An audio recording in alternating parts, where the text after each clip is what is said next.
My first recommendation to you is that when you name your variables, make sure that you use descriptive names. I will give you an example in a few moments.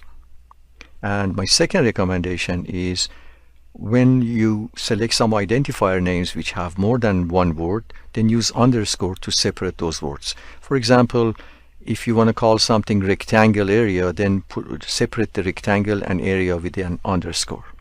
Let me give you an example of these two recommendations by writing a sample program. Let's assume we would like to write a program to calculate the area and perimeter of a rectangle, assuming that the height and width of the rectangle are given. Let's open the Python IDLE and let's write this program using the text editor.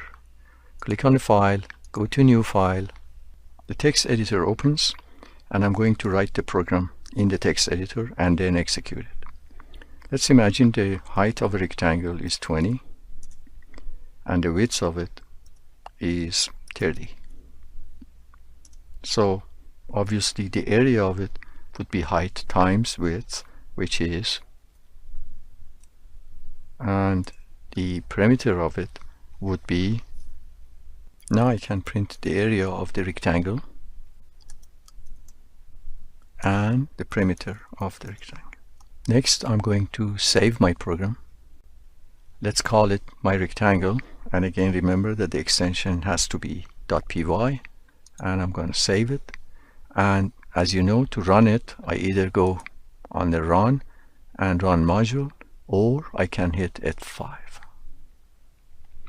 And as you can see, the area of a rectangle is going to be 600 and the perimeter of it is going to be 100. Everything is okay and we wrote the program. However, if somebody ever looks at it, it has no idea what is X, what is Y, what is Z, and what did you mean by all these symbols. And here is when I was recommending that you use descriptive names. For example, if the height of the rectangle is 20, so why don't I call it height? And the width of it is 30, so I call it width. And rather than calling this thing Z, I can call it area. And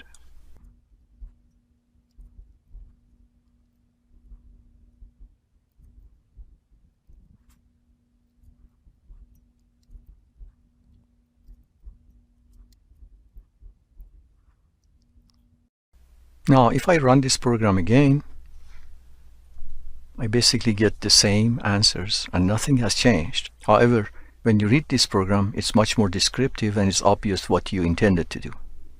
You can be even more descriptive by qualifying some of these words. For example, I can simply call this rectangle height just to make sure that there are no mistakes and there is no misunderstanding here. This program, of course, is just a few lines and nobody is going to make that kind of mistake. But when you have programs which are much larger and many variables are defined, it is always better to qualify each variable and give them more descriptive names.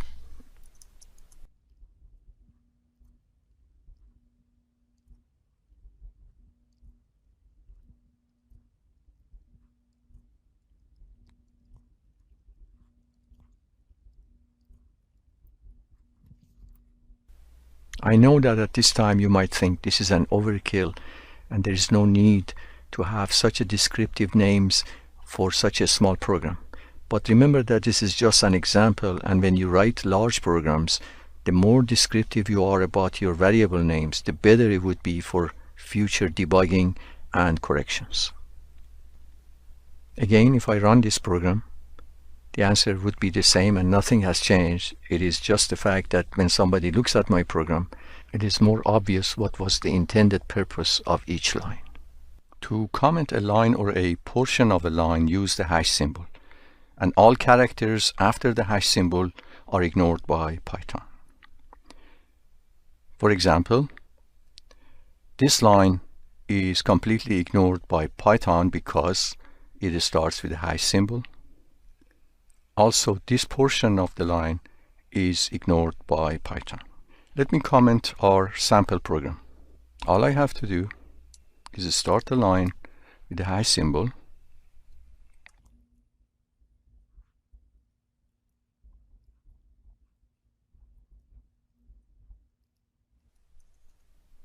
Notice that if I have more than one line of comment, each of the lines have to start with a hash symbol. And of course, I can comment a portion of a line. For example, I can go here and say, and this would be a comment.